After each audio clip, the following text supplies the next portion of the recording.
தாலி கூட சர்வ் பண்ணுறதுக்கு உங்களுக்கு நான் வந்து மசாலா பப்பட் வந்து எப்படி பண்ணுறதுன்னு காணிக்கிறேன். அதை ரோல்ஸ் மாதிரி எப்படி பண்ணுறதுன்னு காணிக்கிறேன். ஸோ நான் யூஸ் பண்ணுறது இந்த Punjabi masala puppet. Okay, so இது வந்து இப்படி இருக்கும். உங்களுக்கு வந்து பெப்பரு, ஜீரகம் எல்லாமே இருக்கும். ஸோ இதை வந்து நார்மல் ஒரு தோசை கல்லில் போடுங்க.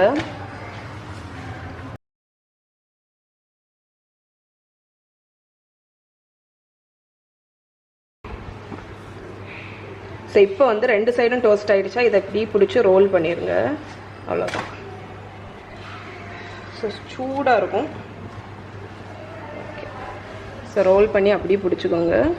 அதுக்கப்புறம் அது கூல் ஆகும்போது உங்களுக்கு வந்து கிறிஸ்பி ஆகிடும். ஓகே, ஸோ இந்த மாதிரி பண்ணோன்னா நமக்கு அது தாலியில் சர்வ் பண்ணும்போது அழகாக இருக்கும், பப்பட் ரோல்ஸ் மாதிரி. ஓகே, ஸோ கொஞ்சம் பெரிய பப்படாக இருந்தால் நம்ம கோன் மாதிரி கூட பண்ணலாம். ஓகே, ஸோ நம்ம இப்போ வந்து சர்வ் பண்ணிடலாம். ஸோ ஃபஸ்ட்டு வந்து ஒயிட் ரைஸ்,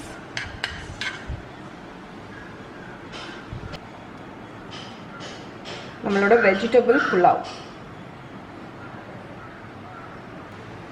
மிஸ்ஸி ரொட்டி, ஸோ நம்மளோட ஆலு டமாட்டர், கடி பக்கோரா, தால் மக்கனி, மிக்ஸ்ட் வெஜிடபிள் சப்ஜி, பாலக் பன்னீர், கச்சும்பர் சாலட், பொமிகிரானட் ரைத்தா, ஷார்,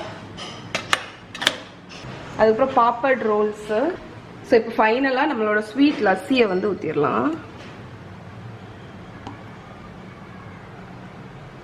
ஸோ பிக்கல் கண்டிப்பாக வைக்கணும். நம்மளோட ட்ரிங்க் வைக்கிறதுக்கு வந்து ஒரு கோஸ்டர் அண்ட் நாப்கின். ஸோ இதுதான் நம்மளோட நார்த் இந்தியன் தாலி.